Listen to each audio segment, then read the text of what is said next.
I'm Tim Carpenter, and welcome to the PDX All Ages Story Hour, being recorded live at the Multnomah Arts Center Theater right here in beautiful Portland, Oregon, for the Experience Talks radio show on KPFK in Los Angeles, in front of this live studio audience.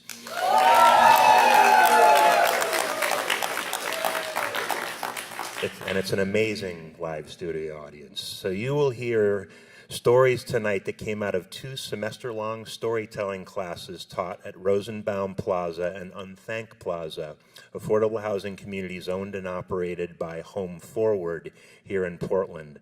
The classes were taught by EngAGE master teaching artist Will Hornyak. And now Will is going to get us started by telling us a little bit about his class. So please give a warm welcome to Mr. Will Hornyak. Thank you. Thank you. Thanks so much for showing up, everybody. It's great to have you here. It was an honor for me to participate, to facilitate this class. Just to give you a feeling for what we did each week there was a different theme. And I simply would ask a question, and then people would tell stories, and they might be inspired to write something that day or for the next week. Some of the themes were, number one was, if you're on a train, imagine it stops in 3 places in your life, and you get out at each one, and each one of those is one of the happiest moments of your life. Take us there. What's it look like? Another theme was an elder who blessed me and encouraged me in my life. The third week was a hero who I admire and why. Another theme was dancing with death, the presence of death in my life. And another one was courage, a time I acted with courage in the face of fear. Another one was twins, the other side of myself that the world doesn't know. That was a rich event. And then we had oops, a decision I made that I wish I could undo. And another one was peace, how I find it in my world. And finally, my own hero's journey, a decision I made that changed my life, for better or for worse. So all of the storytellers told stories, some wrote stories, and some wrote poems. And so I wanted to mention a couple people that couldn't be here tonight, but they were very active, engaged participants in the class. And first is a woman named Mary Whetsel. Mary had to work tonight. She's a fine poet. And we were talking about change and transitions, and she told us a poem, wrote a little poem called Someplace Else. And it's just the longing sometimes to be someplace else, to see a different part of the world, to feel a different feeling. And she just brought us right into that longing to be elsewhere. And another really strong contributor was a woman named Joyce Morrow. Let's give a shout out for Joyce. She's an incredible soul. Joyce Morrow reminded me how much I love Ian Anderson and the album Jethro Tull. She loves B.B. King and Eric Clapton. She brought me an Allman Brothers album. And I saw a t-shirt that made me think of Joyce, which was, I may be old, but I've seen all the good bands. When Joyce was 17, she hitchhiked from Salt Lake to New Orleans and figured out a way to make her life work there, working as a waitress, and it was tough times. In New Orleans in those days, you paid the restaurant to work there because the tips were so good, but it wasn't an easy life. Joyce has had an art class going at Unthank Plaza for over 10 years, and she supports the art class with a donut sale every week too. And anyway, a very, very fine person. Another person who couldn't be here was Bess Elliott, a great writer, very open-minded person, and well-traveled too. So we say hello to all of those that couldn't be here and wish they were. But onward to those that are here tonight. A courageous person. He calls himself a diamond in the rough, because over the years, he says, he's been created by very, very difficult pressures over many years. He's definitely a diamond. He shines brightly. Gren Israel Bleu has lived in many places around the world. He's been an engineer. He's keen. He's a sharp thinker, and has always paid close attention in our classes. So please give Gren a warm welcome.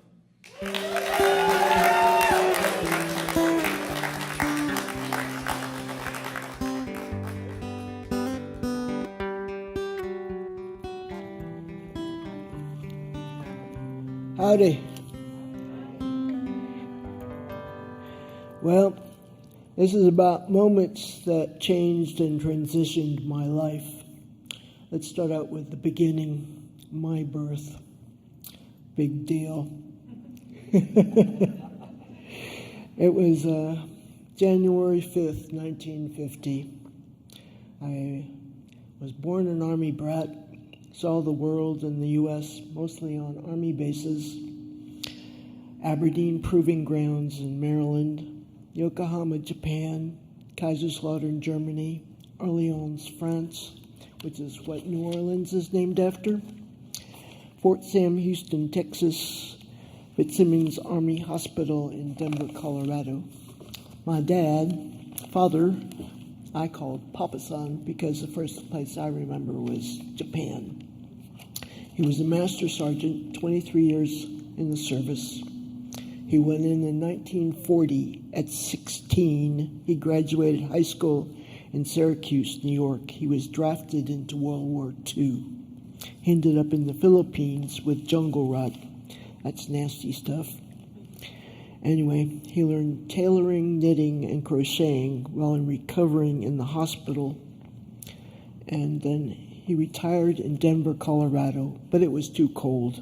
So Dad ended up in Arizona in Casa Grande. Mother, never mom, was the oldest of 10 girls. Her mama was always pregnant, so her dad used her as number 2 mama. Not good. She didn't know how to love for many years until she married a man born January 5th, just like me. Same coin, minted in a different year. Had my sense of humor, was an engineer. My mother finally found someone to love her only. And finally, I could forgive her for years of abuse. I fell in love with my first woman. She was my 23-year-old Japanese caretaker. I was gay even at 2 to 4 years old. I always had a thing for older women. Next best Army brat story. Going into the PX, 1956.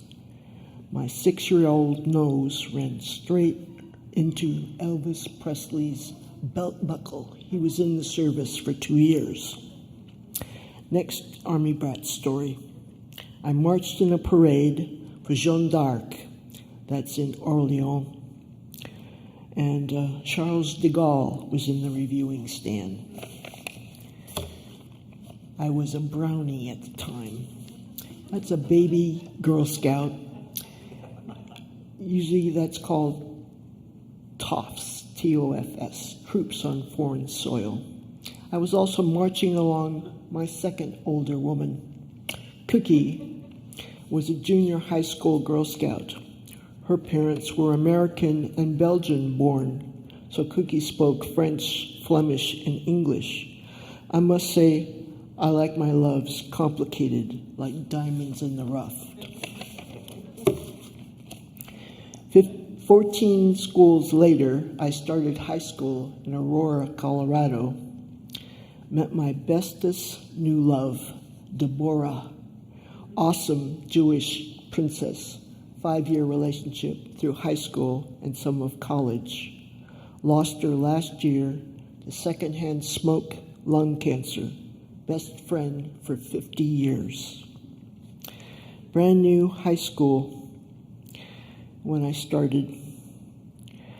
I was the only girl in prom that my father tailored my dress. It was a granny dress with the empire waist and long flowing, and it's gorgeous. I graduated 1968. This September, I'm going to Colorado for my 50th high school reunion. Well, okay, I've lived many lives. I lived the hippie life in Arkansas, changed my name to Blue Frog. That was a song by Peter, Paul, and Mary, translated to Renouille le Bleu, but everyone butchered my name, so I chopped it off to Gren. Second woman or third woman or something that I loved was M. Lachance, French Canadian, therefore the French connection to the name. Since then, I've been to 4 or 5 colleges. First, Washington University in St. Louis, Missouri, 1968 to 1972. A Bachelor of Arts in Animal Behavior. Next was ASU, 1980 to 1986 in Tempe, Arizona. School of Engineering, that's me, the engineer. Material Science Engineer. And that means I'm all the stuff that all the other guys need to make their stuff out of. So anyway, I tried getting a master's degree, but the MS busted that, and the brain just couldn't regurgitate facts anymore. Started chanting Buddhist prayers after seeing Tina Turner in concert and reading her biography. I even chanted a job into Motorola, 1980 to 1986. Engineered silicon crystals. Back then we made 2, 3, and 6-inch crystals. They then engineered them into wafers and then into chips. That was before chips were everywhere. We're talking Stone Age, Anyway, moved to Casa Grande, took care of Papa San. He was always in my corner growing up. Turnabout was only fair play. He died August 1978, 40 years ago. New Year's 1977. Came home from the bar. Had the strangest headache. Woke up in the morning. Could only taste on the right side of my tongue. MS grabbed my brain and body for the next 40 years. Went into remission 10 years ago, but that means no new holes in my head. But there's still all the old holes in my brain. Old joke. We live, we make mistakes, then God laughs.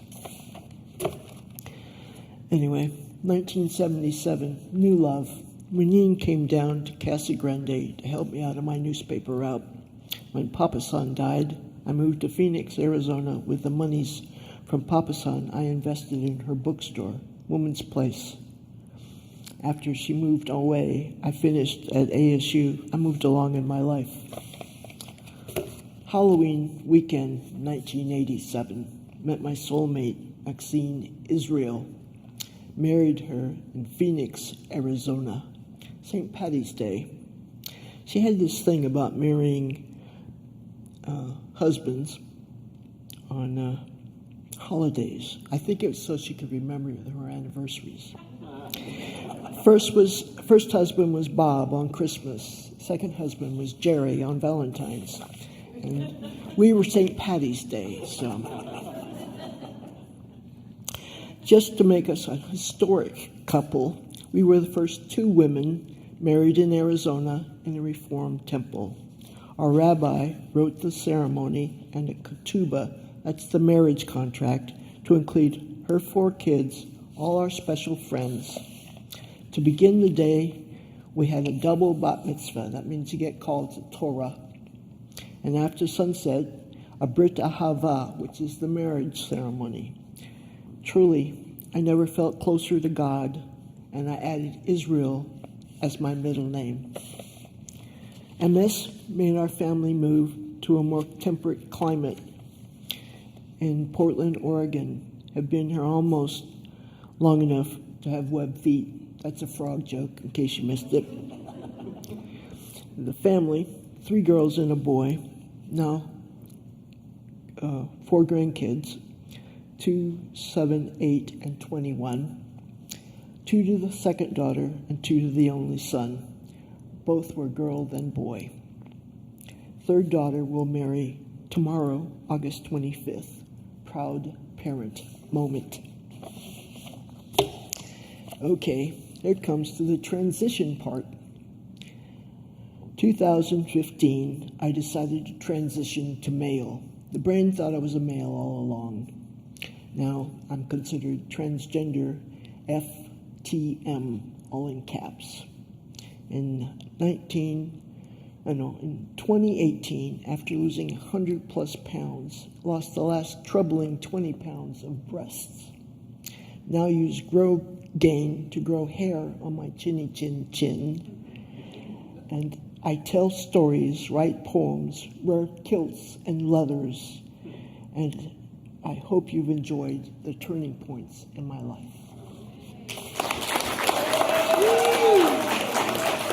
So I did go a little long.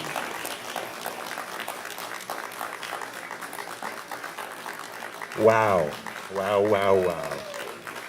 Gren Israel Bleu. Did I say that okay? Did I not butcher it? The music that you've been listening to tonight is Mr. Tyler Stenson, and I have asked him to, one, play an original song, and two, kind of do a VH1 storyteller kind of thing, and tell us about how he writes his music and what this song means. Tyler Stenson, everybody. Good evening. Everything you heard in the intro was an original song as well, but I'm always proud to be able to tell the stories behind the writing that I do. People ask me what kind of music I perform, and I say that it's elegant folk. It's familiar, acoustic Americana music, but I'm a lyric first, lyric is king believer, and so it's always has a poetic lean to it, or so I would hope. So with that said, I was recently approached by a documentary to write a song about a dog. And I was thinking, how does poetry write a song about a dog? And the full disclosure, they came to me, it's a documentary about a dog on his last leg, and so him and his owner are going to go see the world together. And they're going to check off a bucket list for this dog. And I was trying to wrap my head around that concept, and for me, lyric is empty unless I can actually experience it and live it and believe in it. And so I have 2 dogs, but we've not checked off many bucket lists together. So that wasn't my experience. And then I looked over to my right, and I have at the time, about a year-old daughter at home. I still have her. This was just a year ago. She's almost 2 now, but when I started crafting this song, I had this 12-month-old girl, and I will hold her, and if she points, at something, I always say, "Do you see the world?" And that's kind of my saying to her. So I got to thinking that this dog is out in the world seeing everything for the first time, just like my daughter is. And so this is a song for a dog about my daughter. And I'm using the 5 senses as the vehicle for experiencing this new world together.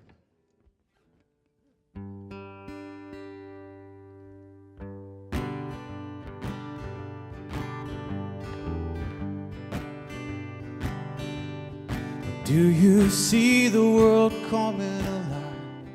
Every color is finding its stride. Do you see sunlight dancing just right against the sky? Do you hear a song on the wind, telling a story of the places it's been? Singing of heartbeats and drum beats and city streets of bustling. Now do you see the world? Oh, it must be such a view. Everything's got a history. Well, but you look at it like it's new. Oh, do you see the world? Child, it's more than green and blue. Yeah, you got me seeing my world differently now that I'm seeing your new world with you. So let us stop and smell every flower the smell of a storm and all of its power. Let us breathe in the ocean air in the morning hours. Let us taste with the lips and our tongue every flavor of the planet we're on. But I swear nothing will fill you up like the taste of love. Now do you see the world? Oh, it must be such a view. Everything's got a history. Oh, but you look at it like it's new. Oh, do you see the world? Child, it's more than green and blue. Yeah, you got me seeing my world differently now that I'm seeing your new world with you. Let's make a list of every wonder and tiny thing we haven't seen. Let's head out to see the world. Let's head out to see the world. We gotta see to believe. And if one day I am laid to rest and I'm not with you to finish this quest, do you feel me dancing just right inside your chest? Now do you see the world? Oh, it must be such a view. Everything's got a history. Well, but you look at it like it's new. Oh, do you see the world? Child, it's more than green and blue. Yeah, you got me seeing my world differently now that I'm seeing your new world with you. Yeah, you got me seeing my world differently, although it was right in front of me. You got me seeing my world differently now that I'm seeing your new world with you. Thank you very much. Tyler, Stenson, thank you, thank you, thank you. Amazing, amazing. Now we'd like to hear the words of Ruby Mercier. Will Hornyak is going to read her story and then talk to her about the process of her writing it. Will Hornyak and Ruby Mercier. Thank you. Tyler, that was beautiful, really beautiful. You know, Tyler, I play those chords too, and it doesn't sound anything like that. I know 3 chords and 50,000 folk songs. Okay, right. But a friend of mine says, but Will, everything you play sounds like Puff the Magic Dragon in the end. You know, so. It is a great song, isn't it?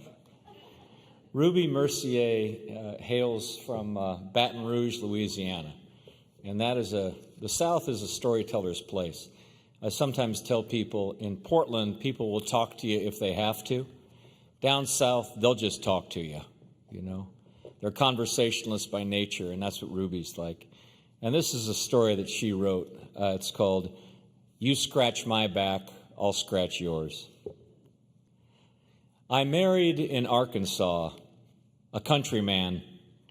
At the time, he was driving a semi, a flatbed cross-country.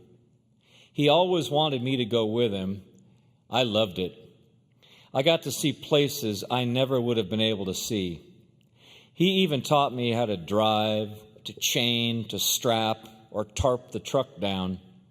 It was very hard work, but I loved every minute of it. We did this for a few years, but we ended up separated. Well, I moved on. I went to Pasadena, Texas, and I went to truck driving school to learn how to back up. Yes, he taught me all about the truck, except how to back up. I did really good at school. I tried to get a job after I graduated, but at that time, you didn't see many women truck drivers. A few months later, I got a phone call from Larry, my husband. He asked for a divorce. Wow, I said. Well, let me see. I told him I had gone to school and I had learned how to back up a semi and a flatbed, but I couldn't get a job. So I said, I'll give you a divorce if you and Ray, Larry's brother and driving partner, if you and Ray write me a very impressive reference. He replied, what? And I said, you heard me. You and Ray, you own your own truck, so you scratch my back and I'll scratch yours. My first load took me from New Mexico to Salt Lake City, Utah. I was in heaven. I drove a long-nosed Peterbilt with a 68-inch sleeper. You scratch my back, I'll scratch yours. Ruby Mercier.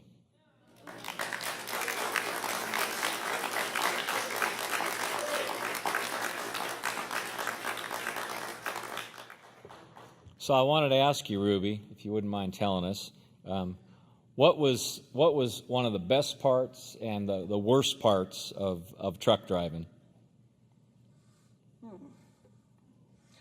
I guess the best part was having all that power under you. Mm-hmm. You know, it was a 15 overdrive. And even going uphill, you would pass everybody. It was really nice. It was a nice truck. Nice. And I think the worst would be when I was in Texas up on top of a load of lumber and I had to take the straps off. It's like 90 degrees and I got overheated. I thought I was going to pass out and fall off the truck. And my husband brought up some wet rides and you just wet your wrist, and cool, it cools you down, and it does it pretty fast. Yeah. But yeah, it gets hot there, and it's nowhere to be doing heavy work like that. Did you like working by yourself? Did you like working independently instead of showing up every day? Yeah. Oh yeah, you don't have nobody looking over your shoulder.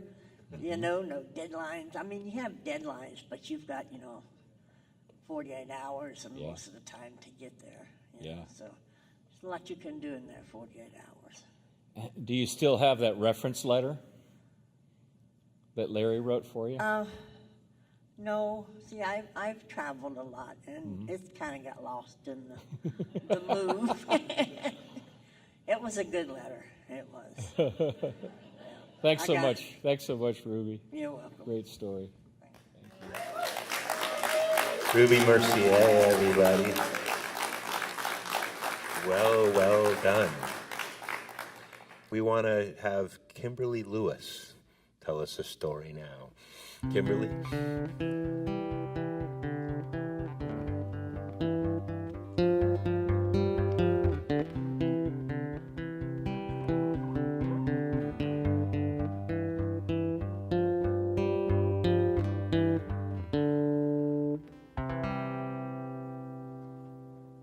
When I was almost 9 years old, my father took me to the doctor because I was misbehaving at school.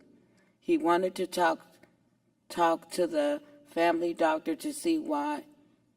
While I was there, she said, "Let me take a look at you while you are here." So she checked my eyes, ears, throat, heart, lungs. She then told me to lie down on the table to feel my stomach. She said, something doesn't feel right. I feel like a knot is in there on your left side. She said, hold on. I have to step out of the room for a minute. When she came back, she had her colleague, another doctor, with her. The other doctor confirmed what my doctor had found. So my doctor said she would like to set up an appointment for some tests. 3 days later, I went to Emmanuel Hospital, met a new doctor, and had lots and lots of tests. When I was through with all that, the doctor asked me and my parents to follow him into a large room. We sat down at a big long table. He told my parents that I had a large lump in my left kidney and the kidney would have to be removed. I didn't understand everything that was going on, but I knew it was bad news. When we went home and my parents called the whole family to go to the hospital, called the whole family to tell them what was going on. In 2 days, I would have to go to the hospital for surgery to remove my kidney. The next day, we went to church. My father stood up in church to make an announcement that I needed surgery. He started to cry, and that broke my heart. I had never seen my daddy cry after church. After church, we went out to eat dinner. The church crowd gathered one by one. They came to our table to hug my parents. After dinner, when we got home, my father got me ready for bed.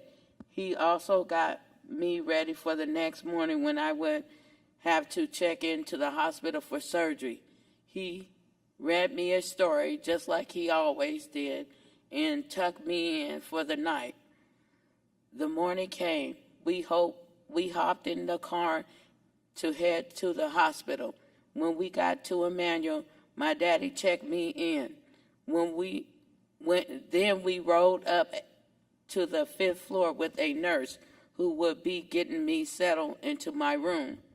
That night they prepared me for surgery. I was so glad that my daddy stayed with me until I fell asleep. When I woke up at 6 a.m., my daddy was by my bed. It was time to go to my operation. Early, my Uncle Bob came to get me and rolled me down to the operating room. Once I was in the operating room, a male nurse saw the tears coming down my cheek. "Everything is going to be okay, sweetheart," he told me. He then asked me what flavor of gas would I like. He offered strawberry, blueberry, or bubblegum. I chose bubblegum. Then he said, "Good choice." He put the mask on my face and told me to count backwards from 9 because I was 9. That is the last thing I remember from being in there. Later, I heard my mom and dad talking. I kept saying, "Mommy, Daddy," but they could not hear me because I was really still sleepy. That evening, when I finally realized I was awake, my father yelled out, "She's awake." I saw my parents, my 3 brothers, standing around my bed. My family was so very happy to see me awake. The nurse brought me ice cream and a popsicle. Even though there would be months of chemo and a very long period of recovery, for that moment I felt like a princess.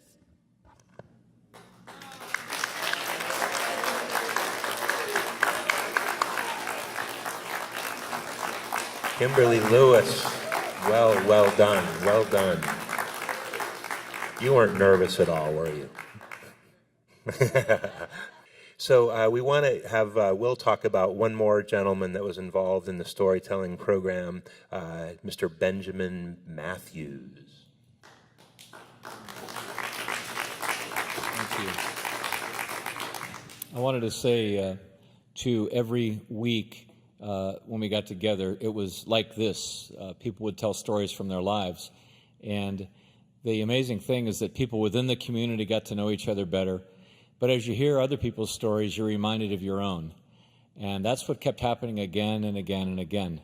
There's an old idea that we all carry unique, original medicine, but sometimes you don't know what that is until you hear somebody else's story, and it reminds me of a story you know, and then you tell that story, then that reminds somebody else of a story. So on and on and on it went. And I really appreciated the courage, the friendship, the generosity of listening among all of the residents that participated. Some were there all 8 weeks, some stopped by just a little bit. But every time, people were willing to be generous, to listen, and to speak. And it reminded me, a long time ago, a famous scientist, Gregory Bateson, well, a long time ago, the 1960s, you know, he was working in Silicon Valley with a group of computer engineers. And just for fun, they had one of these big mainframe computers. Just for fun, they decided to ask it questions. And one of the questions they asked it was, what is the meaning of life? And they waited and they waited and they waited, and finally it spit out a card, and the card said, that reminds me of a story, you know? And that's what I got from participating week after week after week, really the meaning of life, again and again and again. So I wanted to finish with a man who came all 8 times, and I'm so sorry he couldn't be here tonight. We were not able to arrange transportation, and he was definitely willing. Benjamin Matthews was in a wheelchair, but after one of the classes, I was walking outside, and he just about ran me over with his wheelchair. This guy was like a man on the move. He had such a bright spirit, and he was so inquisitive. And Ben had a way of backing into a story, kind of like the way Mark Twain does, you know. So I'd say, okay, the theme today is courage and fear. Anything ever really make you afraid? And Ben thought, and he goes, no, nothing really. Well, not since the bull threw me over its back, you know. And then he would just say nothing. I'd say, Ben, can you tell us a little about the bull throwing you over his back? Well, I lived on a farm. He lived on a farm in Elmira, New York. And he was out there one day taking care of the bull. I don't know if he was cleaning out the manure or something. And all of a sudden, this bull just bent down and picked him up on its horns and threw him, and he did a backflip through the air and landed on the ground. And that was just one of Ben's many, many experiences working as a farm boy. He used to get up at 4:35 in the morning, work like the devil, have breakfast, go to school, then come back and do chores till 10 o'clock at night. And a hard-working man, and always bright-eyed and willing to listen to all of us tell stories too. So we wish Ben well and hope he can make it the next time around. You know, there's an old saying in Ireland that I made up just last week, and it's, I'm old now, so I can make up old sayings, you know. But actually this is true. They say this in Ireland. They say, a story is nothing more than a seed, but if it finds good ground in the ear of a listener, in the heart and the mind of a listener, it'll root and shoot and flower and fruit right in front of our eyes. And so I want to thank all of you for being the ground for these stories, for listening so well and helping all of us bring them to life. Thank you. And a great thanks to Tim and EngAGE for all he does to make events like this possible. Thank you. Thank you, Will. And thank you, Benjamin, for being a part of the program. Tyler, are you feeling inspired? Got another song for us, another story about where that song came from. How about we give it up for Tyler Stenson, everybody? Thank you. It's been a lot of fun. Thank you for the invite. And great to hear everybody's stories here. This is about 12 years ago I wrote this song here. And I come from a giant family. I have 4 brothers and 5 sisters. So, like I said, giant. Yeah, think of the number you were thinking of and probably double it. But there was a specific moment in time when I looked out and all of my brothers were struggling in their own way. One of my brothers was, it's funny, he's a musician, but he's an electronic musician. And so the first verse is about him, and the second verse is my brother, who is an entrepreneur. If you ever bought one of the nicer duct tape wallets at the Portland Saturday Market, that was my brother. So he stretched out the gray and made it green. You'll hear a verse about him. I had a little brother who was serving a mission in Chickasha, Oklahoma, and he was pretty deathly ill, and so this is for him as well.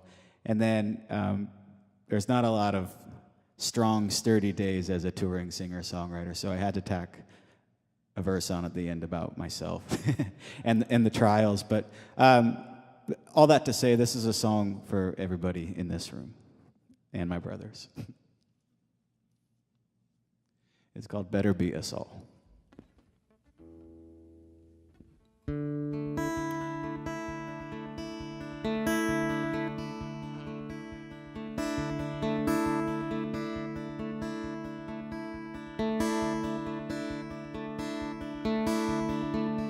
An interesting man I know has got the music in his bones. He writes the songs, but he can't stand rock and roll. His name is on his right here as he hides behind a wall. Somebody's gonna make it, but you know it better be us all. Older brother, he's the dreamer of some dreams. Like he stretched out the gray and he made it green. And I could see myself in him, I'm just a little bit too small. Somebody's gonna make it, but you know it better be us all. Somebody's gonna make it, but you know it better be us all. Somebody's gonna make it, but you know it better be us all. Oh, little brother, you are not the only one. Just don't get burned in that Oklahoma sun. Trying to get to heaven, and I'm just trying not to fall. Somebody's gonna make it, but you know it better be us all.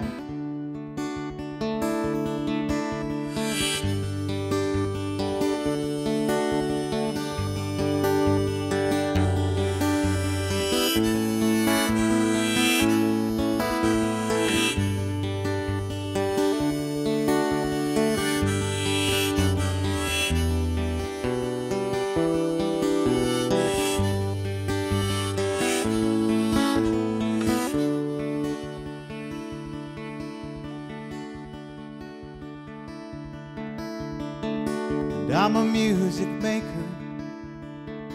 trying to make a dream. But getting there is as endless as it seems. So I'm going to California, even if I have to crawl. Because somebody's gonna make it, but you know it better be us all. When I get to California, I'll be giving you a call.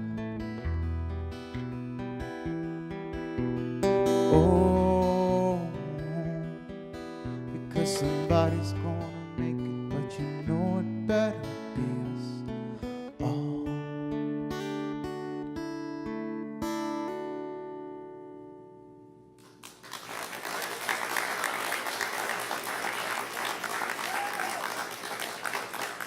Tyler Stenson, everybody. Amazing, amazing. And that is what we call a wrap. That's our show for tonight. For more information on the collaboration that made this show possible, go to experiencetalks.org. Experience Talks is produced by the nonprofit EngAGE, creating community for all ages in California, Minnesota, and right here in lovely Oregon. We'd like to thank our amazing storytellers, the people here and who participated in the class. Joyce Morrow, Gren Israel Bleu, Ruby Mercier, Kimberly Lewis, and Benjamin Matthews.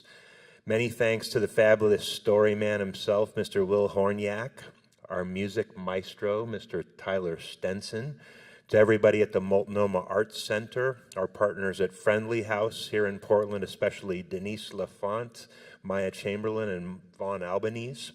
Special thanks to the great folks at Home Forward and their communities, Rosenbaum Plaza and Unthank Plaza, for turning us loose to do this crazy stunt. The EngAGE Northwest Board of Directors, EngAGE staff who are here tonight, Nancy Goodhart and Ariel Reyes, Mr. Dan Steffi, Jana Cole, Stan Sawicki, our sound man Roy Payne and his crew, our promoter extraordinaire Samantha Hanlon, and all of you, you live studio audience. You remember what you're supposed to do when I say? You guys are really, really good at that. Thank you very much for coming out to hear these stories. And I hope they help to create a community for all ages. That's our goal here, right here in beautiful Portland, Oregon. I'm Tim Carpenter, and on behalf of the Experience Talks team, remember, age isn't what happens to you, it's what you do with what happens to you. Tyler Stenson, take us home, my friend, and good night, folks. Thank you very much.